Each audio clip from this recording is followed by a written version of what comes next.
All right, so I'm going to try to make this as articulate and condensed as possible. Keep in mind, I do not know the entirety of the workout, so like what all exercises they're doing, what other rep ranges they may be hitting, the frequency. There's a lot of unknowns and variables that are really critical in order for me to give like my full feedback to the situation.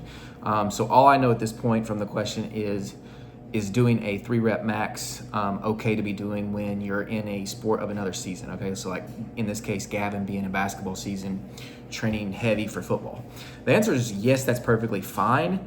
But there's a caveat and there's other things that have to be taken into account, whether it's actually yes or no. So rep ranges inherently aren't good or bad or going to make you exhausted. Things that do matter are the frequency and how often you're lifting. Obviously, you don't want to be lifting and maxing out on game day. So the timing of your lifts, the frequency of your lifts. Are you doing progressive overload, which I'm going to touch on in a second?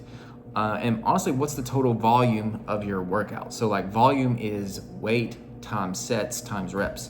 So that determines like the actual load your body's taking on. So as an example, if an athlete did 5 sets of 3 reps on a back squat, and that's all they did, and it was 80% of their 1-rep max, versus an athlete who does 6 exercises, 4 sets of each exercise, and it's 12 to 15 reps. So a much higher rep range, but it's a lot of exercise, a lot of sets.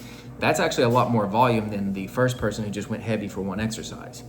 So in terms of recovery, as long as you can do nutrition, they're both perfectly fine. But I'm just saying for volume, that is what you're looking at more than just what rep range is someone in. So the first answer is yes. That's just to give you a broad answer. Yes, it's perfectly fine, but other variables have to be in place. What I would say is doing 3 reps of anything and just anything is never good, whether you're in season or off season, because what you want your training program to be at all times is you want to be focusing on these things. Number 1, yeah, you do want to be strong. But number 2 is you want to be able to be powerful, so more explosive with that strength. And then number 3 is you want to be able to potentiate power from athletic positions, because that's actually what makes it applicable to life and sport, right? And then the 4th one, which is what often does not get trained enough, is lactic capacity. Lactic capacity is your ability to be strong when you're tired. So your 1-rep max or your 3-rep max in the 4th quarter has no impact when you're tired, or bottom of the 9th, 4th quarter of basketball, 4th quarter of football.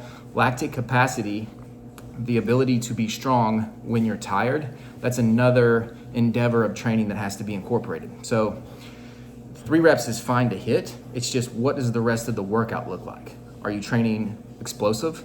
Are you training to, again, build endurance, muscle endurance, and also cardio endurance, right?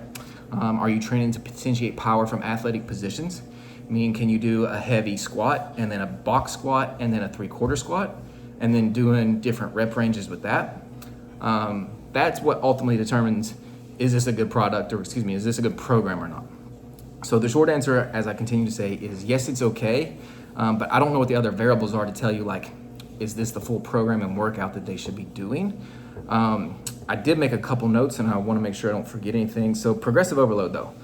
What I meant when I said that in the beginning, progressive overload, and this is really critical, is you want to make sure that you're actually tracking the weights and you're doing rep ranges with weights that mimic where you're at. So if you're always training in the range of where you're supposed to be, your body should not be overtaxed. Training where you have no clue where you should be stepping in at, like let's just say you don't even know what your 1-rep max is, so you don't really know what 80% of your 1-rep max is, that can make it a little bit more difficult, A. And then B, tracking and being consistent with your weight training program and making sure that you're just progressively getting stronger week to week. If not, at least every few weeks you should see a slight increase of, let's just say 5 pounds over the course of a month in a certain movement. That would be, especially in season, that'd be pretty impressive.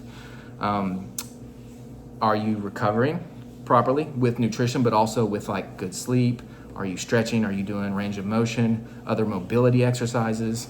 Are you warming up properly? That's very critical.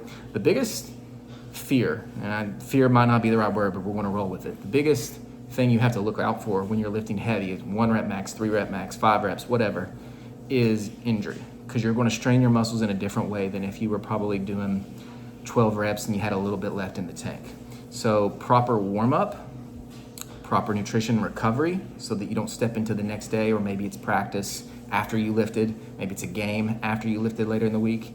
Being able to be fully recovered is critical there. So The answer can be also no. I've been saying yes, and it predominantly is when all things are included and done properly. You're training for strength, you're training for power, you're training to potentiate power, meaning like you can create power from not just one movement, you can create power from every plane of motion so that you're actually a true athlete. And then number 4 is lactic capacity. Are you still strong when your entire body, both endurance and muscles, are worn out late into the game?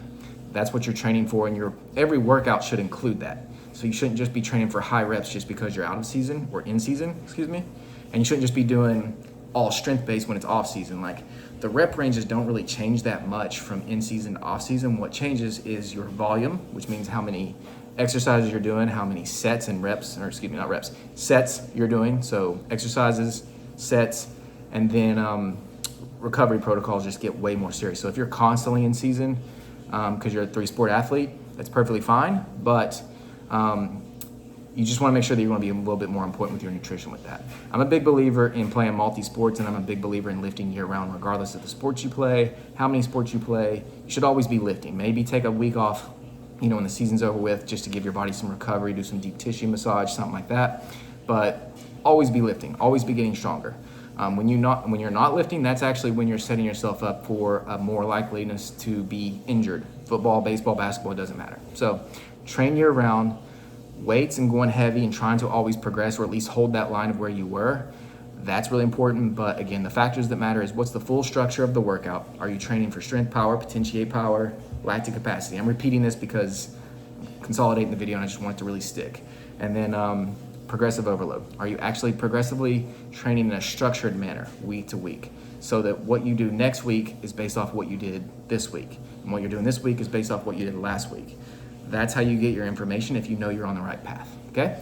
But I hope that helps, and if you have any questions, just hit me back, okay? Take care.